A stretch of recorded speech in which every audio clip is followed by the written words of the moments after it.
Hey people. I haven't talked about my Costa Rican Christmas Day LSD trip because it was pretty personal and I kind of came up with some weird realizations which I'm gonna share with you. And it popped back into my head because this morning I was doing my Instagram meditation and I was thinking about how the type of porn that I actually jerk off to, which is where like there's just two people or like a threesome and somebody pulls out a phone and starts recording it and it's like there's zero consent. That's what I actually jerk off to. Those are gonna be way less available than they currently are now. A few months ago, Pornhub actually had to delete millions of like random user non-verified uploads because Visa and MasterCard were like, hey, what the fuck are you doing here? You have to delete this shit. And logically, morally, I am all for that. I think that's a great move. I don't want anybody to get hurt by some video that's floating around. I think that's really pretty shitty. However, my dick disagrees. The only thing that gets me off is that real authentic shit where you're like really standing there in the room with two people who are just fucking. And that difference is sexual shame. I like it, but I shouldn't, and I'm bad. Which brings us back to 5 months ago. I was coming out of that LSD trip and I was thinking, you know what would feel great is to jerk off right now. And instead of just jerking off, I was like, I could use this as an opportunity to dig in and explore what's going on when I get turned on by like the idea of rape or the idea of somebody being forced or the idea of non-consent. Why does that turn me on when I know that that's hurtful, it's not cool, and it's something that I shouldn't do in real life? What the fuck? Why am I not aligned? What's the deal? Am I carrying around shame that I don't need to? Maybe I can put that down or figure something the fuck out. So to take this vague feeling and put it in the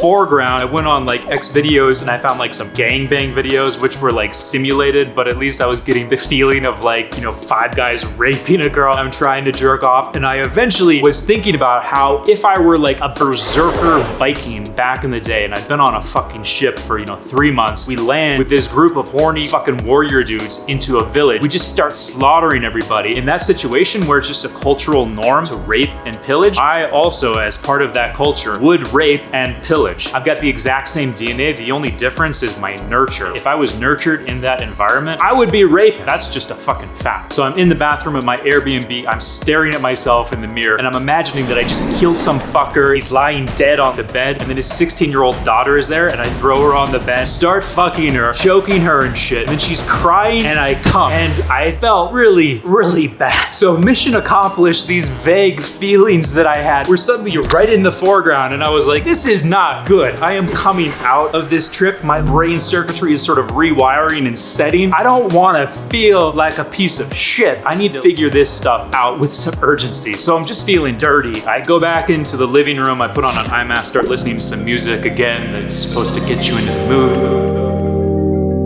And what started to formulate was this idea that rape is actually a very, very ancient feature, not a bug. As soon as sexual selection evolved, you know, cells used to just split and divide, and then sexual reproduction became a thing. As soon as that became a thing, there's 2 strategies. One is you make yourself attractive, and then one mate will pair up with the other mate. The other one is you inject your DNA into this one, and you spread your genes that way. That's just 2 simple strategies for reproducing. And that impulse is ancient. It's much more ancient than blue eyes or blonde hair or a red beard. These are all very, very superficial new traits. You can use CRISPR to turn on and off a couple genes and you can change your eye color. If you want to change that rape impulse and you want to turn that down, good luck. That is baked the fuck in. Eye color on the tree of life is a couple little branches, but this rape impulse goes throughout the species way back in time. It is everywhere. And if there's life on other planets that use sexual selection, I guarantee you the rape impulse is also baked into those species. Why is it everywhere? Why is it so baked in? For the same reason that eyes evolved like 8 different times and that a lot of species tend to look like crabs. Evolution just kind of likes the body configuration of crabs. In certain situations, raping is good for your genes. It passes them along. Think about Genghis Khan, who just raped tens of thousands of women in his life. His genes are prevalent within the Han Chinese. They're there. Other random dudes at that time, you can't detect their genetic signature in like a population of billions of people. But Genghis Khan, you can. It works. So we're fucking apes that evolved on a spinning rock around a burning fucking mass of hydrogen and helium and shit. We have the ability to kill. We have the ability to be cruel. We have the ability to rape because we've been in situations throughout our evolution where that was adapted. That is a hard-coded feature of us. And just like in the Victorian era, you wouldn't talk about your asshole at a cocktail party and be like, oh my God. The same sort of shame exists today around these uncomfortable impulses that we all have really deep inside of us. And the truth is, you and I would not be here today if our ancestors didn't have the ability to flip a switch and be like, I am going to kill you and I'm going to rape all the women in that other group. those uncomfortable impulses were adaptive to that environment. And I'm really, really glad that we live in a different environment. There are laws, there's enforcement of those laws, there are social norms, all of these things that help us live in a better equilibrium where we're not killing and raping all the time. But if those structures went away, if shit hit the fan and we were 10 years into Mad Max style shit, kill or be killed, we would start killing people again. We would start raping people again. We would start enslaving people again. Like, yes, you and me, if the shit really hit the fan, we are capable of actually doing that horrendous shit. That's a realization that I had when I was going through this trip. Yeah, I'm in a better environment right now where I don't have to do that horrendous shit, but it's still in there and it could be turned on if it was adapted in the environment. If the environment changed, those genes are there ready to respond to that new environment. So in the same way that hopefully we move beyond the Victorian era idea of like shit and assholes, if you smell your own shit, like, I can't believe that I'm this dirty monkey. now if you feel a pain in your ass, you go see a proctologist. It's just an accepted part of human life where before there was shame wrapped around it. And I know that I was holding a lot of shame around these impulses of like being able to kill or being able to rape in a certain situation. I had definitely had shame around that and I still do. You probably still do. I'm still kind of thinking this through, working this through. But you're an ape and you shit and you share that in common with a huge section of the tree of life. It's ancient DNA. It's an ancient,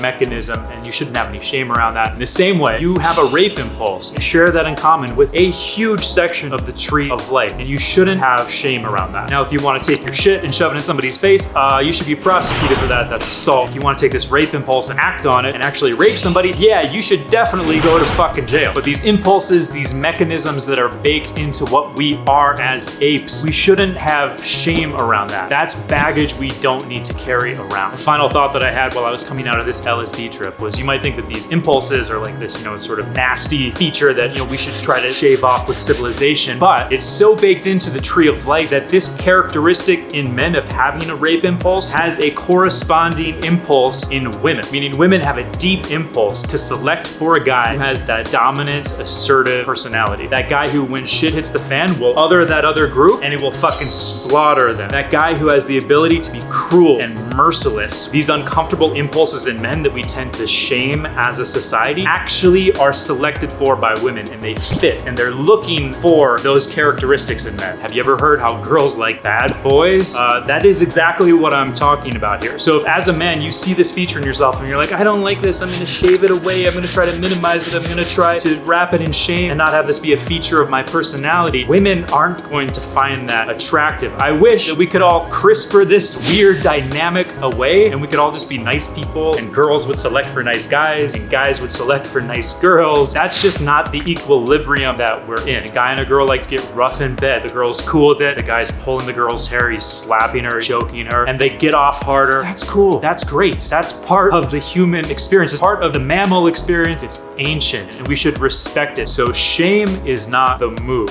Like with shitting, the move is indoor piping. The move is proper sanitation. With that ancient impulse to rape and kill in certain circumstances, the move are laws and enforcement of laws. Those are great. We need that. I am all for that. That's great. Amazing. Good. But shame is just hurtful. That's all I got for you guys. You know my course is called 6-Step Squirting. If you want to give your girl a really powerful orgasm in bed, check it out. I'm going to put the link here. And be well, you crazy monkey people.